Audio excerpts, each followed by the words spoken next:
All right, welcome back. Now, we've been talking about redox reactions. And what is a redox reaction, if you recall? It's a reaction in which electrons are transferred from one compound to another compound. It's electron transfer going on. The electrons are moving around. What does that mean? What does it mean when electrons are moving? Why, did you just say electricity? Because then you would be right. If you didn't, you would be wrong. It's electricity. That's the movement of electrons from a place to a place. So, it makes sense that using redox reactions, we'd be able to create some electricity of our own if we wanted to. And that is actually the idea behind the very first time we decided to create electricity and make use of it, in the electrochemical cell. Now, the electrochemical cell has two parts. Well, not two parts, two types. There are two types of electrochemical cell. The voltaic or galvanic cell and the electrolytic cells, which we will talk about in turn. First, let's talk about a voltaic cell. Let's give an example of a voltaic cell. Let's talk about the reaction between zinc and copper 2+ ions. Now, if you remember, we'd get a zinc plate, we put it down in that light blue, darkish blue copper 2+ solution, right? And slowly the zinc would corrode away as the zinc would end up acting as the reducing agent for our buddy copper, and it would copper would take some electrons from zinc. Zinc turns into zinc 2+. Copper goes from 2+ to just regular copper. You get some solid copper forming at the bottom. The solution starts lightening as the zinc ions, which are clear, start filling up, and the zinc bar slowly goes away. However, there's a different way of organizing this so that you don't just get, zinc bar slowly going away and copper compound and all the energy is kept within the reaction. You can get it so the electricity flows. And the way you do this is you create half cells. You remember when we talked about half reactions? Well, let's break the reaction. The Zn plus Cu2 plus yields Zn2 plus Cu. Let's break it into its respective half reactions of Zn solid yields Zn2 plus 2 electrons, and Cu2 plus 2 electrons yields Cu solid. So using these half equations, we create half cells, which is the key component of the voltaic cell. It involves half cells. So what do we do with these half cells? Well, the first half cell is just going to be the zinc reaction. We put a zinc strip inside a container of zinc sulfate, which will, ionize to form Zn2+ ions and sulfate ions.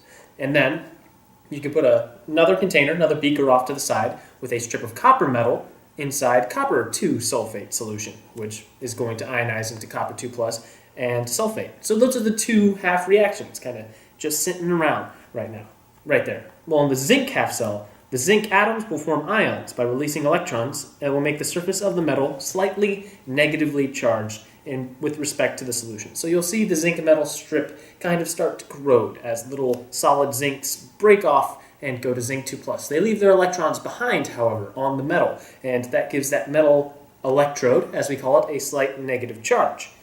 So this will create an electrode potential between the metal and the solution. The metal is negative, and the solution is slightly more positively charged. Now, if you want to learn more about what electrode potential really is, you can go watch physics videos. But for now, all you need to know is that it exists. Now, copper is a less reactive metal. So instead, in the copper, what's going to happen is that some of the Cu2+ are going to attach themselves over to the copper strip, and they're going to gain electrons. And that's going to give the copper strip a positive charge instead, because the copper ions in the solution are accepting ions from the copper rod. They accept the electrons so they can become Cu regular, and the copper metal strip becomes positively charged. Well, what if you connect the negatively charged and the positive charge with, say, just some random wire? Well, then suddenly you've got a negative charge on one end and a positive charge on the other end, and the electrons who are stuck over in the negative end are going to want to hop over to the positive charge, and bam, you've got yourself a current. And that creates a voltaic cell. You connect the half cells, you create a full cell, a full voltaic cell. So the half cells connected this way, they're called electrodes. The electrode where the oxidation occurs is called the anode. So that is going to be the zinc, because if you think about it, what's happening over in the zinc? Well, the zinc is being oxidized. It's losing electrons that it leaves behind on the electrode, and that's oxidation. So anode, oxidation. We have a little mnemonic for that, anox. And the other one, where you have reduction taking place, that's the cathode, the red cat. Reduction, cathode, red cat. And so that's going to be copper, because if you think about it, it's reduction. The copper sulfate solution is gaining the electrons, it's grabbing them away, and that's reduction happening. So you have the eternal circuit, right, that connects them. However, if you think about it, if you start thinking about it, well, the electrons are going to start flowing, right? But then they're going to start building up over in the copper. They're going to build up, and eventually you won't be able to have a current anymore because they're all going to be stuck over in the copper. So what we do to remedy this, we create a salt bridge. Now, it's a glass tube or strip of absorptive paper that contains an aqueous solution of ions. And what these ions are going to do is they're going to move into either ones. The positive ions are going to move into the positively charged cathode compartment, and the negative ones are going to move into the negatively charged anode compartment in order to keep those two respective charges equal so the current keeps flowing and we have our happy cell producing electricity just for us. And that's the gist of a voltaic cell there. That is the entirety of it. Now, we can write this out in a specific way. It's called cell diagram convention, and that's basically shorthand, so you don't have to write the full reactions, the half reactions going on either end. What you do is, let's use our copper zinc voltaic cell as an example. You have the anode over on the left side. You write the initial state, the ZnS, and then you write the next part, Zn2 plus aqueous, because it's the oxidizing reaction that's happening on the anode, anox, remember? And you separate them with a single solid line, Zn solid, solid line, Zn2 plus aqueous. Then you draw two solid lines. That represents the salt bridge. That bridges the gap between the two electrodes. And then you go over to the cathode. And in this case, you have a reduction reaction. So you draw the Cu2 plus aqueous first. That solid line turns into Cus, Cu solid. And that is your convention. And the reason that we write it that way, the cell diagram convention, is because you can see on the left side is where the electrons flow from, and they flow to the right side. So you have a left to right flow of electrons, and that's how it represents. And another thing is that different half cells, now we've been using zinc and copper, but different half cells can make voltaic cells with different voltages. And what's the voltage? Well, that's just like the output of electrons that's coming out of the cell. So if you have a higher voltage, you get more electricity. If you have a lower voltage, you get less electricity. So the voltage generated is determined by the difference in reducing strength of the two metals. Now, in most cases, this can be judged by the relative position of the metals on the reactivity series. Because if you remember, metals higher up on the reactivity series are better reducing agents. So their reducing strength is lower. They're better oxidized, right? So if you have something lower down, it's going to get reduced more easily because it's a worse reducing agent. I know it's kind of confusing with the switch names, but just remember, higher up on the activity series, oxidized more easily, better reducing agent. So let's take example, how about we switch out our copper with silver? And now we have a zinc and silver cell. Well, what happens is the difference in electrode potentials of zinc and silver is greater than between that of zinc and copper. And the electrons end up flowing from zinc to silver. Because what happens here is that instead of zinc getting reduced in this case, what happens is silver is lower down on the activity series than zinc. So zinc gets oxidized more easily than silver. So zinc decides to get oxidized instead and goes over to the anode, and silver gets reduced in the cathode. Now what happens if you replace that silver with copper? Well, no, let's replace the zinc with copper. How about? And now we have a copper silver. And the direction of the flow, this time, copper is also lower down than silver, so it ends up getting, higher up than silver, so it ends up getting oxidized, and silver gets reduced. And there is a greater reducing power in copper. It ends up having the lower electrode potential. It's higher up than zinc. And what does that mean? Well, that just means that because there's a greater reduction potential, it has a lower electrode potential. So we can end up summarizing the parts of the voltaic cell and the directional movement in the electrons and the ions in the following way. Electrons are going to flow from the anode to the cathode through the external circuit.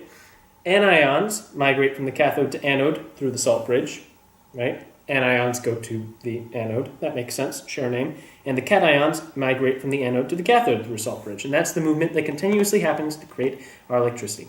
And that's a voltaic cell. That's the base of a voltaic cell. However, there's another type that we have not discussed yet, the electrolytic cell. Now, as we've seen, Voltaic cell takes the energy of a spontaneous redox reaction that's occurring in either half cell, right? And it harnesses that to generate electrical energy, right? It takes the energy, it takes the reaction, takes the energy of that reaction, and creates electricity with it. The electrolytic cell does the exact opposite. It uses an external source of energy to bring about a redox reaction that would not happen on its own. It would be non-spontaneous. It wouldn't just occur if you threw some things together. They wouldn't react. But if you pump some energy in there, suddenly the activation energy is met and they react beautifully. And so that's the basis of an electrolytic cell. You can think of it in terms of like an external power supply, pumping electrons into the electrolytic cell, which is driving reactions of oxidation and reduction. The word electrolysis actually suggests this. It's the process where electricity is used to bring about the reactions of a chemical breakdown. The reactant in the process of electrolysis present is the electrolyte.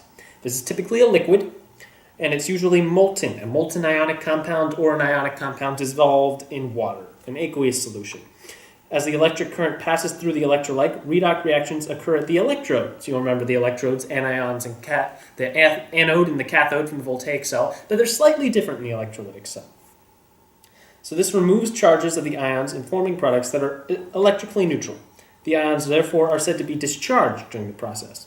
So reactive metals, including aluminum, lithium, magnesium, sodium, and potassium, are found naturally in compounds such as aluminum oxide and sodium chloride, where they exist as positive ions because they're very reactive, right? They're not just going to exist on their own. They want to react with something. They find something to react with, they react. And so we can't really find them naturally. So what we do, we put them in an electrolytic cell where we can produce them. How does this work, you may ask? Well, you have your big solution. Your big solution of, let's talk about sodium chloride, table salt. You have a table salt solution. And so it's table salt dissolved up in water. And it's a big solution of that in a big container. And then you've got two relatively inert. That's what they have to be in this case. They have to be inert anodes, electrodes in this case. They must not touch each other, and they're made from a conducting substance, generally metal or graphite. They are described as inert because they don't take part in the redox reactions. You don't see any corrosion occurring in the electrolytic cell on the part of the cathode and anodes because all the reaction, the electrolysis, takes place in the electrolyte.